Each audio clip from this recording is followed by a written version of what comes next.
In a highly unusual move, the FBI searched the home of a Washington Post reporter as part of an investigation involving a government contractor accused of mishandling classified information. Agents executed a search warrant at the home of Hannah Natanson, who has been reporting on President Trump's overhaul and downsizing of the federal government. They seized her phones, laptops, and a smartwatch, though agents reportedly told Natanson she is not the target of the investigation. The inquiry centers on a system administrator in Maryland who has been charged with unlawful retention of national defense information. Press freedom advocates are sharply criticizing the search, warning it represents a dangerous escalation that threatens investigative journalism and raises serious First Amendment concerns. We're joined now by Gabe Rotman, Vice President of Policy at the Reporters Committee for Freedom of the Press. Thanks for being here. Thanks for having me. So the criminal complaint against this contractor does not mention any ties to the Washington Post reporter, yet the Attorney General, Pam Bondi, on X, said that the search was requested by the Pentagon at the home of a Washington Post journalist who was obtaining and reporting classified and illegally leaked information from a Pentagon contractor. So what questions does that raise, and what concerns does the FBI search of her home trigger more broadly? Well, so I think there's 2 points to make there. One, it is notable that the Attorney General is pointing out that the Department of Justice has a suspect in custody and, in fact, has charged that suspect. And so it raises the question as to why the Justice Department and the FBI would take the extraordinary step of executing a search warrant at the home of a reporter and seizing her electronic devices. The other point that I would make here is that this is actually something that we haven't seen before. Again, we're talking about the FBI raiding the home of a journalist in a national security leak case. At the Reporters Committee for Freedom of the Press, where I work, we track these cases closely. We are not aware of another case where the Justice Department has executed a search warrant in a national security leak case against a journalist or against a news outlet. It's unprecedented. In your view, is the administration trying to send a message here with this search? I can't speculate as to the motives of the administration, but we know from long experience that when the government seeks to investigate and intrude into the news gathering process, especially when it comes to interactions between journalists and confidential sources, that confidential sources are going to be less likely to come forward with information that the public needs to hold the government accountable. Noah Rotman, thanks again for your insights and for coming in. We appreciate it. Thank you very much. Yesterday morning, FBI agents showed up unannounced at a Washington Post reporter's home, searched it, and seized her phone, both her laptops and her smartwatch. Her name is Hannah Natanson. She's 29 years old. She won a Pulitzer Prize. She covers Trump's reshaping of the federal government. And according to press freedom groups, what the FBI just did to her represents hallmarks of illiberal regimes, the kind of thing that happens in Putin's Russia or Erdogan's Turkey. Not in America, except now it's happening in America. Here's why this raid threatens every journalist and every whistleblower, and why press freedom advocates say Attorney General Pam Bondi's removal of press protections created the conditions for exactly this kind of attack on the free press. Let's start with what happened. Wednesday morning, January 14th, FBI agents arrived at Hannah Natanson's home in Virginia. No advance warning, no phone call, just agents at the door early in the morning with a search warrant. They searched her home. Then they seized her devices, one phone, two laptops, including her work-issued Washington Post laptop and her Garmin smartwatch, everything she uses to communicate with sources, to take notes, to do her job as a journalist. All of it now in FBI possession. The agents told Natanson she is not the target of their investigation. They said they're investigating a Pentagon contractor named Aurelio Perez Lugones, who was arrested last week and charged with unlawful retention of national defense information. The warrant states the investigation is into Perez Lugones, not into Natanson or the Washington Post. But here's the critical detail that exposes what's really happening. The charging documents against Perez Lugones contain no allegations about leaking to the media. None. He's charged with improperly retaining classified documents, with taking screenshots of a classified intelligence report on Venezuela back in October, with having documents marked secret in his car, but nowhere in the charges is there any allegation that he provided information to any journalist, to the Washington Post, or to anyone else. So the FBI raided a journalist's home and seized all her devices in connection with an investigation that doesn't even allege the crime they're supposedly investigating her for. Press freedom advocates describe this as a fishing expedition. They're raiding Natanson to find evidence of a connection to Perez Lugones that they don't currently have. They're using a contractor retention case as pretext to expose a journalist's sources, and they're doing it because Attorney General Pam Bondi specifically removed the protections that were designed to prevent exactly this. Hannah Natanson started at the Washington Post in 2019 as an intern. She's now one of their most accomplished young reporters. In 2022, she was part of the Post team that won the Pulitzer Prize for their coverage of the January 6th insurrection. In 2024, she won a Peabody Award for her individual reporting. She's known inside the Post as the federal government whisperer because hundreds of federal employees contact her with tips about what's happening inside the Trump administration. On December 24th, she published a first-person piece about being inundated with late-night calls from federal worker whistleblowers. Her fiancé begged her to stop answering them, but she didn't stop. She kept taking the calls. She kept protecting her sources. She kept reporting. 3 weeks later, the FBI was at her door, and now every single person who trusted her with information, every federal worker who called her late at night, scared about what they were seeing inside their agency, every whistleblower who thought they were protected by journalistic confidentiality, all of them are now exposed. Because the FBI has her phone, they have her laptops, they have access to her contacts, her messages, her emails, her notes. They can see who reached out to her, when, how often, what they talked about. The fundamental promise of journalism that reporters will protect their sources has been violated by federal law enforcement. Natanson's recent work focused on Trump's reshaping of the federal government. She's been covering the administration's efforts to reduce the federal workforce, to push nonpartisan employees to align with Trump's agenda, to purge career professionals who won't demonstrate loyalty. And she recently co-authored an investigation into Venezuela that cited government documents obtained by the Washington Post. That Venezuela reporting is almost certainly why this raid happened now. The Trump administration launched a military operation in Venezuela that legal experts say lacked congressional authorization. Multiple people have been killed. It's been a disaster. And the press has been covering it, including reporting based on classified documents that exposed the scope and raised serious War Powers Act concerns about the operation. So here's the theory the FBI is working from, though they won't state it explicitly. Perez Lugones accessed a classified intelligence report on Venezuela back in October 2025. He took screenshots of it. Months later, Natanson co-authored a Venezuela investigation citing government documents. The FBI appears to be investigating a possible connection. They raided her home seeking evidence, but the problem is that connection isn't alleged in the charging documents against Perez Lugones. He's not accused of leaking to anyone. The warrant does not allege a leak to the press. The raid appears designed to work backwards from published journalism to identify the source. And this matters because it is not a crime for journalists to publish leaked documents. The First Amendment protects that. The Supreme Court affirmed it in the Pentagon Papers case in 1971.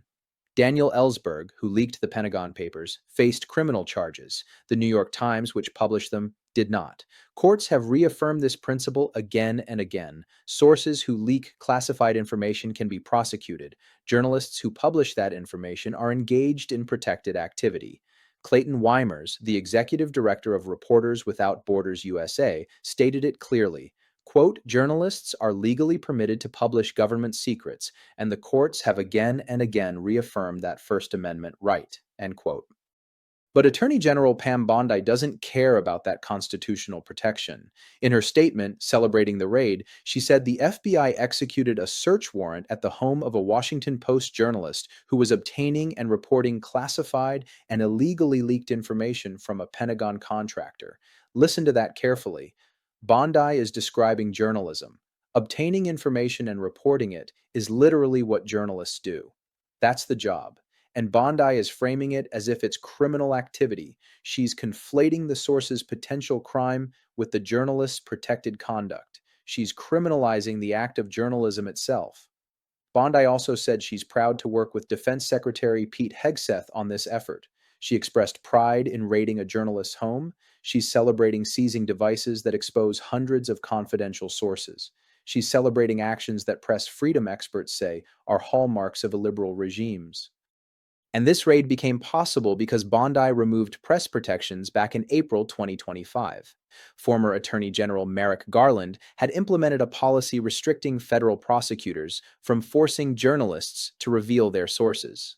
Those protections were designed to prevent raids like this. Bondi rescinded them. She announced the Justice Department would resume seizing reporters' phone records to find leakers. And now, 9 months later, the FBI is raiding reporters' homes.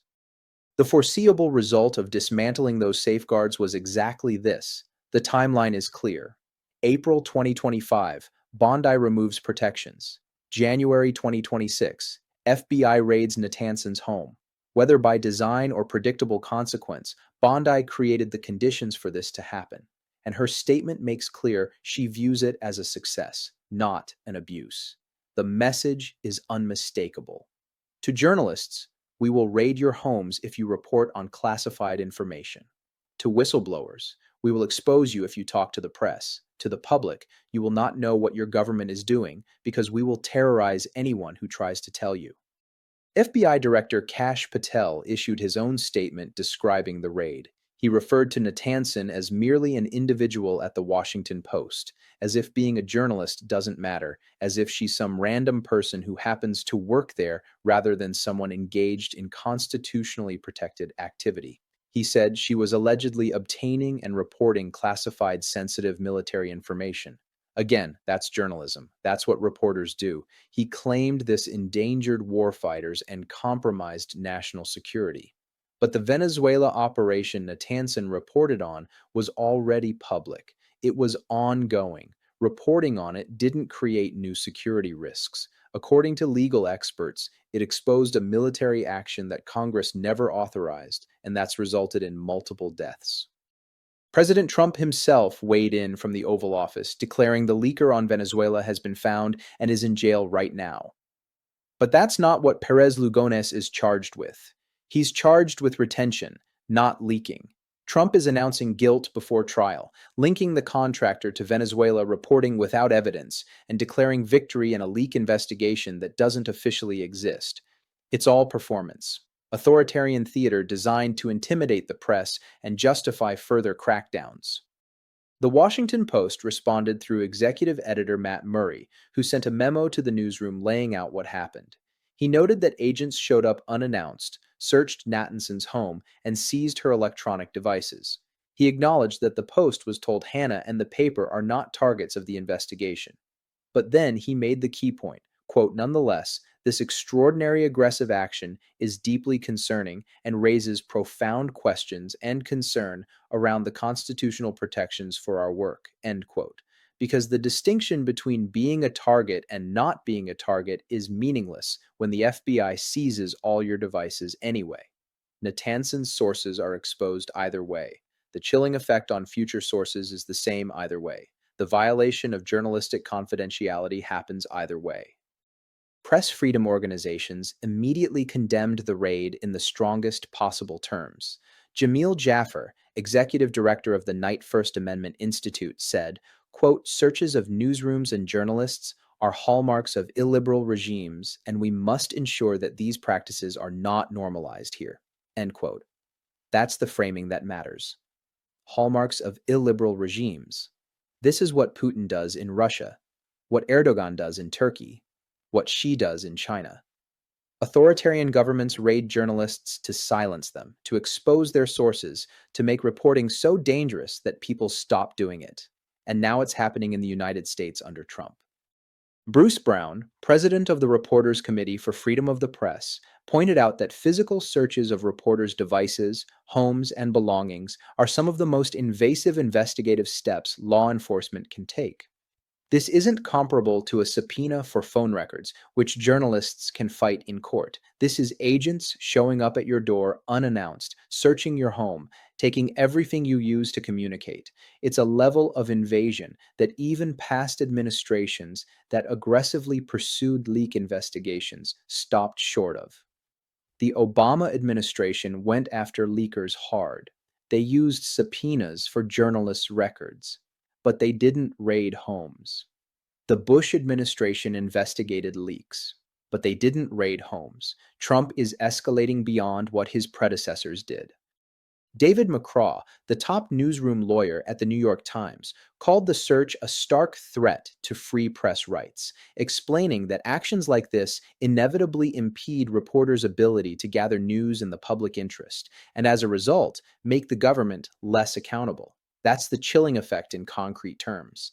Inevitably impede, not might impede or could impede. Inevitably. It's guaranteed. When the FBI raids a reporter's home and seizes devices that expose all her sources, other sources see that and decide it's not worth the risk. Other journalists see it and think twice before pursuing stories based on leaks. The government becomes less accountable because the mechanisms of accountability, whistleblowers, and investigative journalism get destroyed. The Washington Post Guild, the labor union representing Natanson, said the search should shock and dismay everyone who cares about a free and independent press. John Schlois, president of the News Guild CWA, called it a direct assault on the First Amendment and a threat to every working journalist. Because if it can happen to Hannah Natanson, a Pulitzer Prize winning reporter at one of the country's most prestigious newspapers, it can happen to anyone. If the Washington Post can't protect its reporters from having their homes raided and devices seized, what chance does a local reporter have? What chance does a freelancer have? What chance does anyone have? Catherine Jacobson from the Committee to Protect Journalists said this raid should disturb all Americans. The United States is at a critical juncture as the Trump administration continues to roll back civil liberties. She's right that this is a critical juncture, because what happens next will determine whether these practices get normalized or whether they get resisted and rejected. If the raid stands, if there are no consequences for Bondi and Patel and the agents who executed it, if other journalists get raided and the public just accepts it as the new normal, then press freedom in America is effectively dead. If sources know that contacting a journalist means their identity will be exposed through device seizures, they'll stop coming forward. If journalists know that publishing leaked information means FBI agents at their door, they'll stop publishing. And that's exactly the effect this raid creates: to terrorize, to send a message so clear it doesn't need to be spoken. Talk to journalists and we'll find you. Report on leaked information and we'll take everything. The process is the punishment. Even if Natanson is never charged, she's been punished. Her sources have been exposed. Her ability to do her job has been compromised, and every other journalist and whistleblower has received the message. The FBI now has access to everything on those devices. Every call, every text, every signal message from sources who thought they were communicating confidentially. Her notes, drafts, emails, research. Her smartwatch location data showing where she went and who she met. They can identify everyone who contacted her, see what people told her, map out her entire network of sources. Many are federal employees who came to her with concerns about the Trump administration. Those people are now at risk of retaliation, of being fired, of being prosecuted. Natanson wrote a first-person piece on December 24th describing late-night calls from scared federal workers. Her fiancé begging her to stop answering, but she kept taking calls, kept protecting sources, kept reporting. 3 weeks later, the FBI was at her door, and now every person who trusted her with information is exposed because the FBI has her phone and laptops. Every federal worker who called late at night, every whistleblower who thought confidentiality was protected, all of them now identifiable.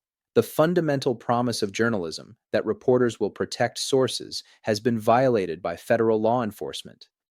The legal context matters here because what the FBI did is extraordinarily rare.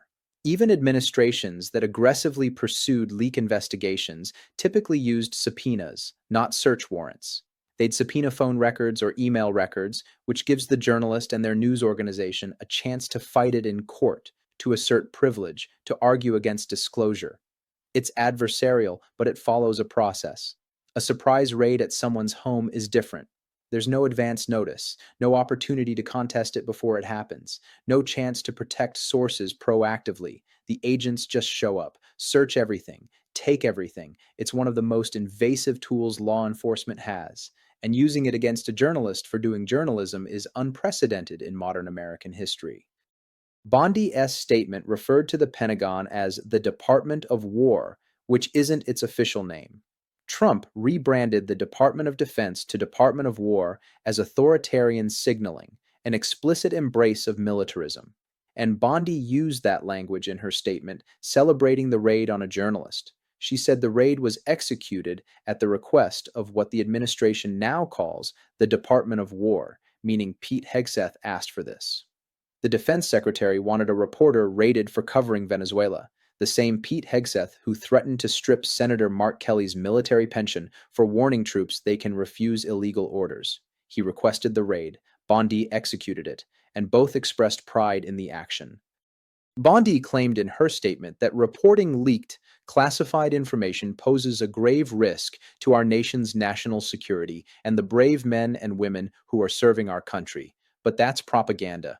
The Venezuela operation was already public and ongoing when Natanson reported on it. Publishing information about a military operation that legal scholars say lacked congressional authorization doesn't endanger troops. It provides accountability. It informs the public about what their government is doing. According to constitutional experts, it exposes serious legal concerns.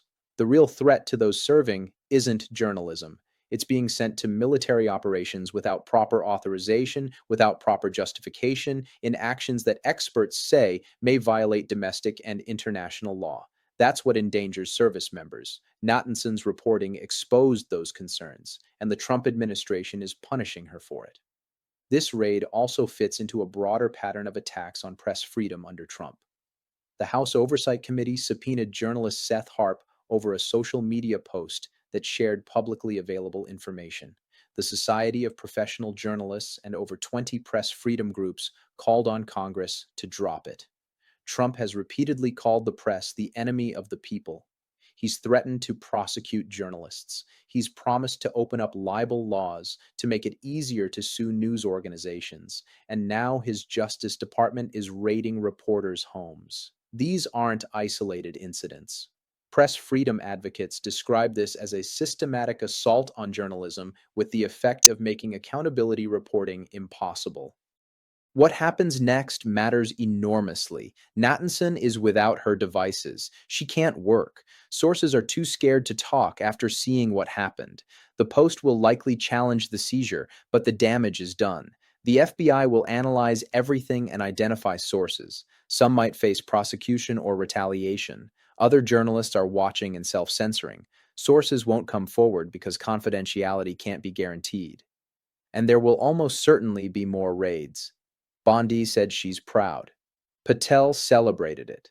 Trump declared victory. They're not stopping here. Other reporters who cover classified information will be targeted. The chilling effect will intensify. Investigative journalism in America will become impossible, not because it's illegal, but because the government makes it so dangerous no one will do it. The comparison to illiberal regimes is apt. In Russia, journalists who expose government wrongdoing get raided, arrested, or worse. In Turkey, Erdogan has jailed more journalists than any other country. In China, independent journalism doesn't exist. Those are the countries where raiding journalists' homes is normal, where seizing devices to expose sources is standard. And now, the United States is adopting those tactics. This is something that happens in authoritarian countries. It shouldn't happen here, but it did. And if Americans don't treat this as the crisis it is, it will keep happening until press freedom is destroyed. Think about what this means for democracy. A functioning democracy requires an informed public. An informed public requires a free press. A free press requires journalists who can protect sources and publish information the government doesn't want published. When the FBI can raid a journalist's home and seize devices, exposing every source who trusted her, that confidentiality is destroyed. Sources won't come forward. Journalists can't promise protection. The system of accountability journalism collapses, and government operates in darkness. Hannah Natanson is 29 years old. She won a Pulitzer Prize. She won a Peabody Award. She dedicated her career to accountability journalism. Federal workers trusted her with information because they believed she would protect them. She answered late-night calls from scared whistleblowers even when her fiancé begged her to stop. She reported on the Trump administration's Venezuela operation using government documents. She did everything a journalist is supposed to do. And for that, the FBI raided her home and took every device she uses to communicate. That's what happens to journalists in illiberal regimes. And now it's what happens to journalists in America under Trump. The Washington Post said the entire institution stands by press freedoms and their work. That's important institutional support.